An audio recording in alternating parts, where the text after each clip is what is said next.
I opened my eyes to see what it was that was interrupting my sleep cycle. The room was bathed in an eerie green light. What the? It was then that I noticed that the light emanated from the bedside table. From the pocket watch. The pocket watch?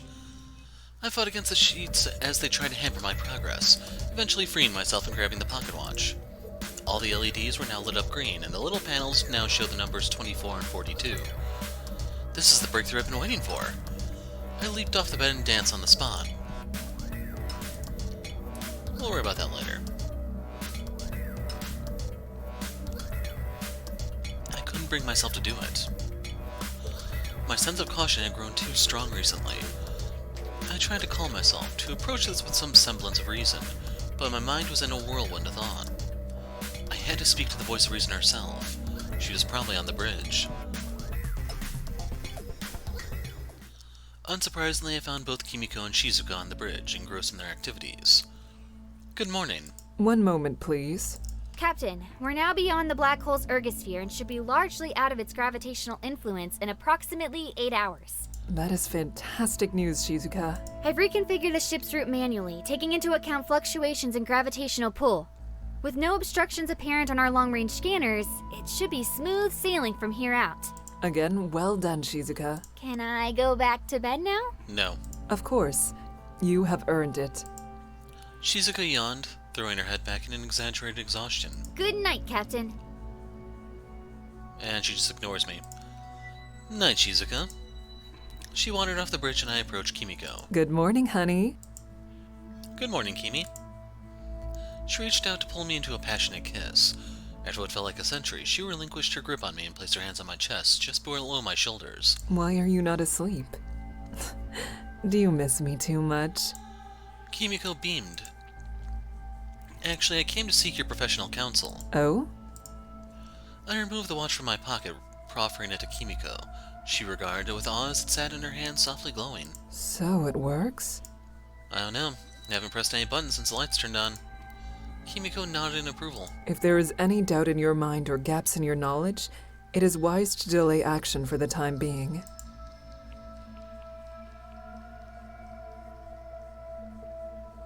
These all suck. What do you suggest I do? Kimiko's forehead screwed up in thought. Nothing. What? You have already had the opportunity to do something, and you have also chosen to do nothing. I did nothing because I didn't know what to do. And do you know what to do now? Well, no, you haven't exactly given me any guidance. Would you prefer I pander to you? Yes. No?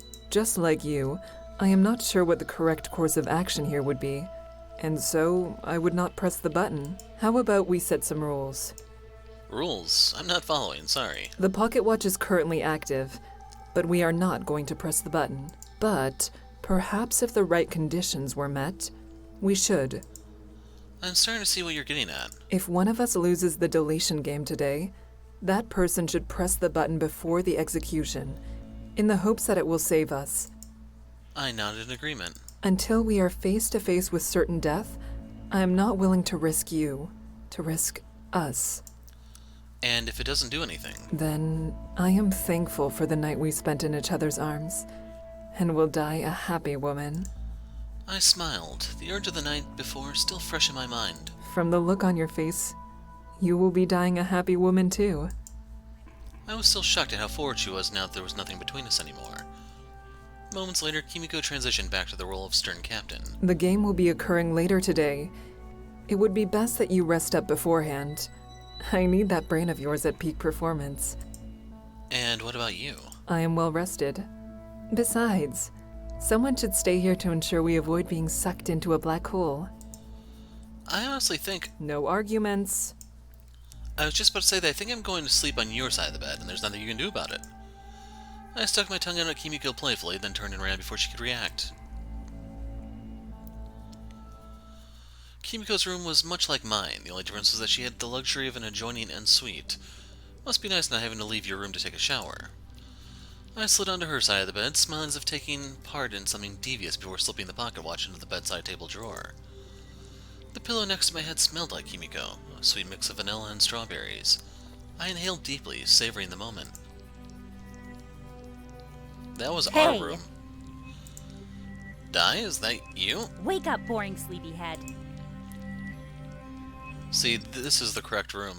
They may have had the wrong graphic or something. Di sat cross-legged at the edge of the bed, looking mid-tantrum. What time is it? Time for you to be awake. Fine then. So, do you want to hear what I have to say or not? No, go away. I don't really want to hear anything. That's why I'm here in my room with the door locked. Your room, eh? Take a look around you. It's my room now. Ride of conquest and all that. I scoffed for a second before catching myself and realized that I was still in the captain's bed. I sat bolt upright immediately, face blazing hot. I already went to your quarters to wake you up after my PA announcement, but believe it or not, you weren't there. The captain then hinted to me that you might be here, after I assigned her role for today's game. I know. We have to come back for the other one. In all honesty, I prefer to play dumb. Never admit anything. Wait, this is the captain's bed? How did I get here? Nice attempt. I never mentioned whose bed you were in, though. So, better luck next time. I groaned. I should have known not to try to outsmart an AI. This is fun. We should play mind games more often. That is how relationships work, right? Also, strictly girl to girl. Well done on banking the captain. Di held up her hand for a high five, but was left hanging while I hung my head in embarrassment. She's a little high-strung for my liking. I'm more of a Beatrix fan. Sorry, was more of a Beatrix fan. I've always liked a cat who can scratch back. Meow. Di, can you just tell me what you want? I'm here to tell you your role in the next round of the deletion game, Vampire Children. And? Sorry, but you lost out this time. Damn, that means I'm the vampire? I said you lost. So wait, I'm not the vampire? Yup, sucks to be you. Or rather, soon to be sucking on you. Good one, Di. Di pretended to pat the top of my head. I know it was. My programming means that my witty responses are in the top 0.01% of high-quality retorts. Now, I have better things to do than talk to you any further. Thanks. Good day to you. Di disappeared from the end of the bed. Her voice came over the loudspeaker a second later. Thank you all for your cooperation. You are now free to pass the time as you please. The game will commence in 2 hours. Good luck! 2 hours before the execution, more like. I wasn't as worried as I would normally be, though, knowing that our trump card lay there safe in the bedside table. Kimiko burst into the room. Heroine! What is it? I am the vampire. That sucks. Eh? So we knew who the vampire was. It wasn't great that it had to be one of us, but we could make the most of it by partnering up. Don't worry, this is the situation that we were discussing earlier. You are happy partnering with me? Are you sure? Of course, you and I will partner up, becoming Bonnie and Clyde. From that point, we just need to be sure to turn everyone, which is completely possible. If we turn everyone, neither of us will die. Exactly. Thank you. Thank you for not giving up on me. Kimiko held onto my hands tightly. We can win, I promise. Kimiko nodded, pulling herself up out of my embrace. I still have some business I need to attend to on the bridge before the game begins. In the meantime, go and use my shower to relax. I will return shortly. I'll be here. We exchanged clandestine smiles as she left. A shower. I'm far more excited about this than I should be. Although something so trivial, I was quite excited about the prospect of showering in the captain's quarters. I imagined unfathomable luxury awaiting me. It was even better than I expected. I spent the good part of the next hour in another universe. Somehow I now felt really positive about the upcoming game. I felt ready to tackle the day head on. Just as I pulled on the last of my clothes, I saw a flashlight on the other side of the bathroom door. I cautiously poked my head into the room and called out for the captain. Kimi? Kimiko was indeed standing in the center of the room. She looked gaunt and expressionless. Kimi, have you finished all your errands early? Kimiko approached. I walked over to embrace her, but she pushed past my open arms to place a finger against my lips, indicating I should stop talking. She leaned in closer. I could smell the vanilla and strawberry scent on her just like her pillow, and her warm breath tickled my neck. I relaxed into her, letting the warm air wash White-hot pain radiated from my core, shattering the serenity of the moment. Looking down in slow motion, I discovered the hilt of a knife protruding from my stomach. Blood trickled from the wound onto the floor. Stumbling backwards, I slipped in the rapidly growing pool that blossomed out from my feet. Kimiko stood over me with empty eyes. She crouched down to whisper into my ear. In no world are we together. With a sickening sucking sound, she withdrew the knife from my stomach. From where I lay, I saw Kimiko disappear into the bathroom that I had just emerged from. I tried to stifle the bleeding with my hands, but the blood spilled freely between my fingers. My breathing was labored, taking too much energy to sustain that as well as my muscles. My arms strapped to my sides, letting the blood flow unabated.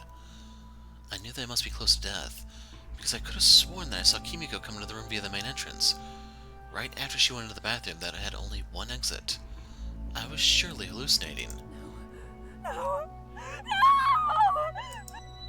Kimiko screamed in terror when she saw the puddle that I lay in. Kimiko hauled me up onto her lap. Her voice was high, desperate. I get here!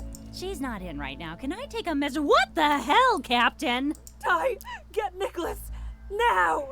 A bit too late to regret your actions now there, Cap. I did not do this! I don't sense anyone in the vicinity of your room right now except for you, Captain. We can deal with that after. Please, go now! Hurry! Fine, but only because I want to, not because you told me to. I need my contestants alive for this next game. It's the best so far, and I don't want it ruined like this. Sheesh. Dai disappeared in a flash, clearly spurred on by the captain's panic. Come on. Do not give up on me. Kimiko shook me, trying to stop me from drifting off. I was feeling so sleepy, though. My head nodded forward, infinitely heavy. Don't try to talk. Just stay awake. Nicholas will be here shortly. This is merely a flesh wound. Her reassurance made me feel better, even though I felt like floating off more than ever. I saw a glint of steel flash behind her. I couldn't react. My body was so heavy.